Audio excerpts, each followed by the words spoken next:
नमस्कार दर्शकों, आप देख रहे हैं सिटी जंक्शन न्यूज़। मैं कृतिका राजपूत आप सभी का स्वागत करती हूँ। आइए एक नज़र डालें आज की ताज़ा खबरों पर।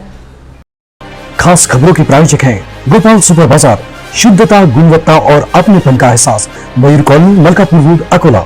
सह प्रायोजक है निधि सेल्स कॉर्पोरेशन, मनचाहे फर्नीचर का यही है सही सिलेक्शन, घर ऑफिस को दिलाए सही perfection. Nidhi sales corporation, MIDC phase number 2, खदान मंदिर के पास, राहुल नगर, अकोला।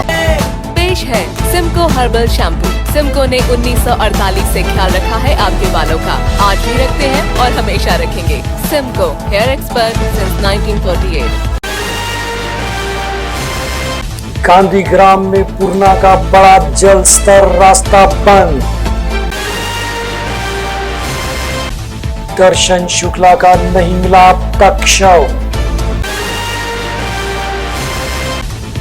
बाढ़ छिटाकली तहसील में बहे 2 में से 1 का मिला शव। फिर खोले गए महान के 2 वक्र द्वार। अब समाचार विस्तार से।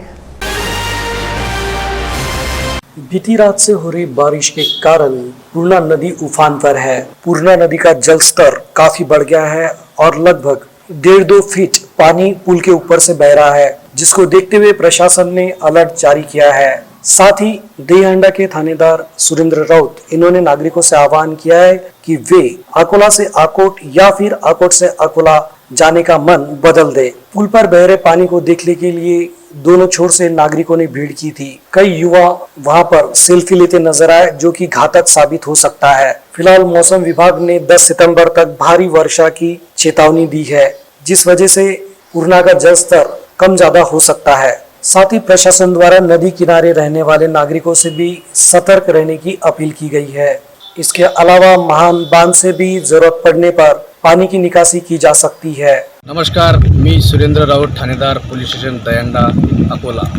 जाहीर आवाहन करतो की पूर्णा नदीला, गांधीग्राम येथे पूर्णा नदीला मोठ्या प्रमाणात पूर आल्यामुळे तसेच पुलावरून पाणी वाहत असल्यामुळे अकोला येथून अकोटकडे जाणाऱ्या व अकोट येथून अकोलाकडे जाणाऱ्या नागरिकांनी कृपया आपला प्रवास टाळावा व आपल्या सुरक्षेची काळजी घ्यावी। धन्यवाद।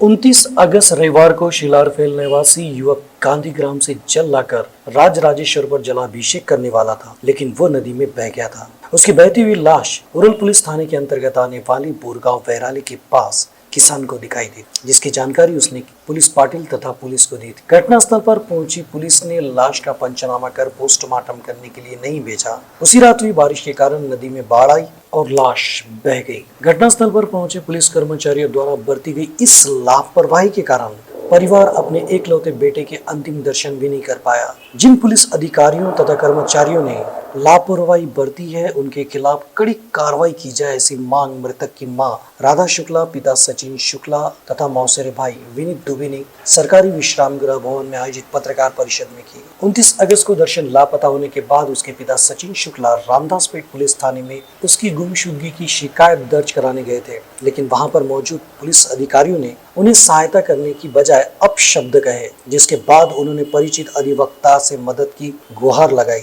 अधिवक्ता की सहायता से आखिरकार गुमशुदगी का मामला पुलिस ने दर्ज किया, किंतु बेटे को तलाशने में किसी भी प्रकार का सहयोग नहीं दिया, ऐसा आरोप भी परिजनों ने लगाया है। पत्रकार परिषद में परिवार का आरोप है कि उन्हें संदेह है कि उनके बेटे के साथ किसी प्रकार की अनहोनी वारदात को अंजाम देकर उसे नदी में फेंक दिया गया है, क्योंकि उसके मित्रों से पूछने पर उन्होंने उसके साथ जाने से स्पष्ट इनकार कर दिया। बेटे की लाश मिलने के बाद PM रिपोर्ट में सभी प्रकार के तथ्य उजागर हो सकते हैं, ऐसी संभावना भी परिवार ने व्यक्त की। बोरगांव वैराली के पास जिस समय लाश दिखाई दी, उस वक्त वहां पर पानी नहीं था। पुलिस ने पहचान के लिए जो छायाचित्र भेजे हैं, उसमें स्पष्ट दिखाई दे रहा है कि पुलिस को चाहिए था कि घटनास्थल का पंचनामा कर लाश को पोस्टमार्टम के लिए भेजे, लेकिन पुलिस ने ऐसा नहीं किया।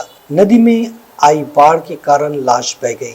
इस मामले में उरल थाने के थानेदार बलात्कार और दोनों पुलिस कर्मचारियों ने अपने काम में कोताही बरती। उनके खिलाफ कड़ी कार्रवाई की जाए, अन्यथा परिजनों को आंदोलन का रास्ता अपनाना पड़ेगा, ऐसी चेतावनी भी पत्रकार परिषद में दी गई। तर तुम्ही सगळी यंत्रणा लावली असते मग मी जे आहे 10:30 वाजता जे आहे आणि विशेष म्हणजे रात्री पण हा पोलीस इन्स्पेक्टर वडदकर जो तिथला उरळ पोलीस स्टेशन आहे तो व्यक्ती तिथे पोहोचत नाही पंचनाम्यासाठी. तो बॉडी फक्त कॉन्स्टेबलच्या हातामधून ते सांगतात सांभाळून ठेवा. दुसऱ्या दिवशी जेव्हा 11 वाजता तो व्यक्ती तिथे पोहोचतो तो पण बॉडी जवळ जिथे बॉडी हरवली तिथे पोहोचत नाही तर रस्त्यामध्ये गावामध्ये उभा असतो. आम्हाला म्हणतात की तुम्ही तुमचे भोई घेऊन या. आम्ही 2000 रुपये दिले, 4 भोई लावले. त्यांनी 1 किलोमीटर अंदुऱ्या ब्रिज पर्यंत. मी तर नवीन आहे अकोल्यासाठी. अकोल्यामध्ये मी कधीतरी आलो असेल तर यांच्या घरी आलो. पुन्हा वर्धा माझा नेटिव्ह असल्यामुळे वर्धाला निघून जायसाठी मुंबईला इतकाच माझा होतं. पण मी त्या दिवशी अंदुरा ब्रिज पासून तर अख्खा तिकडे मस्तान ब्रिज, मग मांडवी ब्रिज आणि तिकडे मान गाव पर्यंत मी सगळ्या भोईंना विचारलं की तुम्ही बघितली का लाश, काही बघितली का. 8 बजे ही घर से चला गया. फिर वो सुनता है कि वो लेके 12 बजे तक एरिया में घूमा हुआ. मैं भी चला गया. हम दोनों सो गए. चले गए अजंता गाड़ी लेकर ये घर में गए. हमारे 11 लोगों की फैमिली है. बाद में धीरे आए तो ये तो दर्शन का 1:30 बजे आए. तो भूल गया बेटी इसके साथ एक आकाश नाम का अपना लड़का है मोहल्ले का, उसके साथ नहीं आकाश सोया है. बच्चे सब दर्शन नहीं आया. ऐसा हो ही नहीं सकता. फिर हमारे को थोड़ा सा घबराहट होने लगा. हमने वो लड़के को बुलाया जो दरवाजे में जिसके साथ में लेन गया था. उसके गले में दर्शन आया.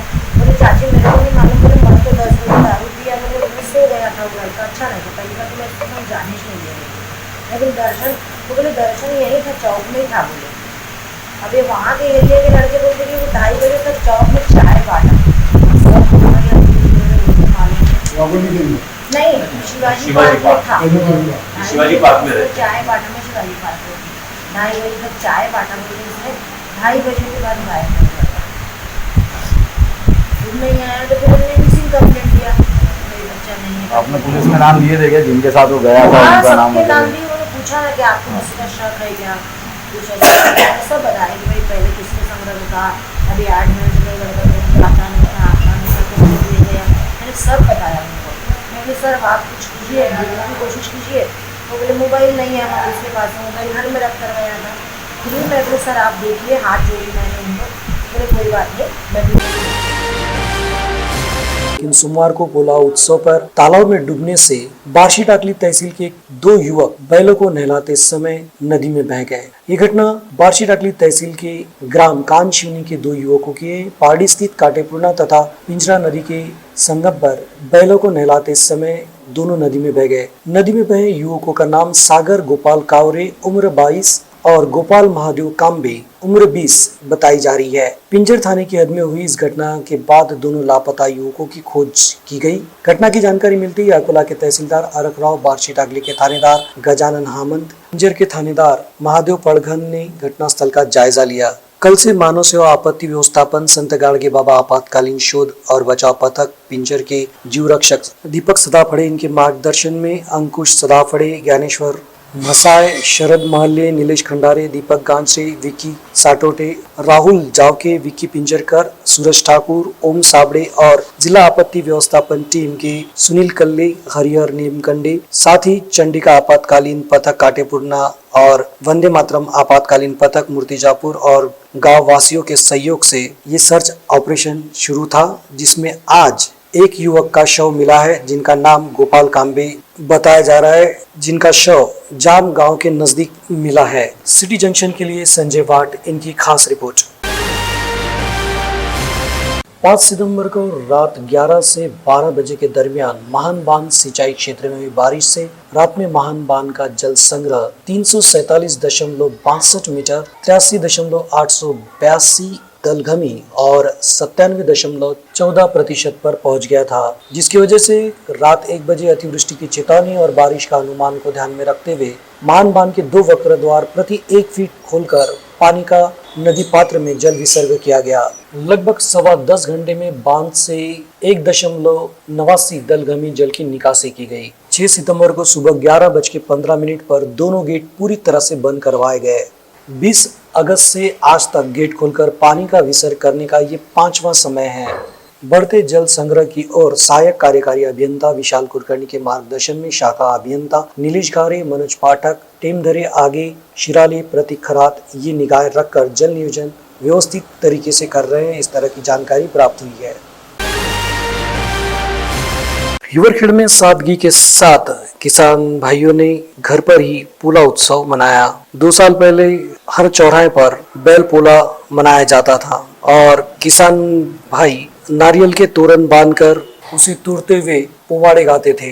लेकिन कोरोना की वजह से ये परंपरा कहीं सी रुक सी गई है, परंतु उत्साह में कहीं कमी नहीं आई है। साल भर खेत में काम करने वाले वृषभराज को बढ़िया से सजाया गया, उनकी पूजा की गई। साथ ही साथ हिवरखेड़ में नगर पंचायत होनी चाहिए, इस तरह के जन जागृति के संदेश बैलों पर लिखे गए।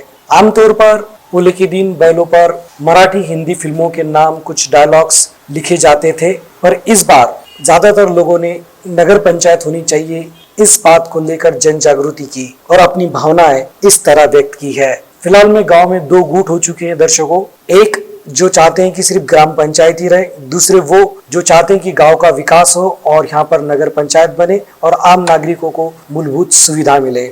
सभी ने अपनी अपनी भावनाएं पोला उत्सव के दौरान अनोखे तरीके से व्यक्त की। सिटी जंक्शन के लिए हिवरखेड़ से धीरज बजाज, इनकी खास रिपोर्ट। मागील 22 वर्षापासून हिवरखेड नगरपंचायत व्हावी ही सर्व जनतेची व शेतकरी शेतमजुरांची सर्वांची इच्छा आहे। त्या अनुषंगाने सन 2015-16 आमच्या सुनबाई सौ प्रतिभाताई वीरेंद्रजी येऊन यांनी नगरपंचायतकरिता ग्रामपंचायतमधून ठराव पण पास करून दिला होता, पण त्यावर अजूनपर्यंत काही म्हणजे रिस्पॉन्स मिळाला नाही। त्या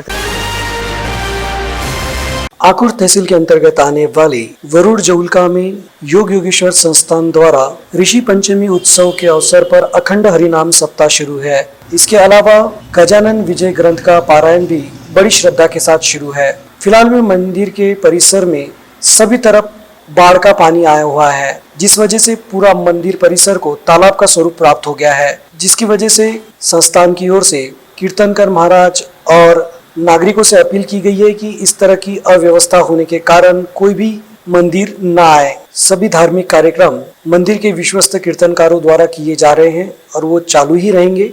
इस तरह की जानकारी मंदिर प्रशासन की ओर से दी गई है। फिलहाल परिसर में बीती रात से जोरदार बारिश हो रही है, जिसकी वजह से सभी नदी नाले उफान पर है। वहीं देहातों के रास्ते तालाब में तब्दील हो चुके हैं। बावजूद इसके भक्ति में किसी भी प्रकार की रुकावट नहीं है। श्री गजानन विजय ग्रंथ का पारायण पूरी श्रद्धा के साथ शुरू है।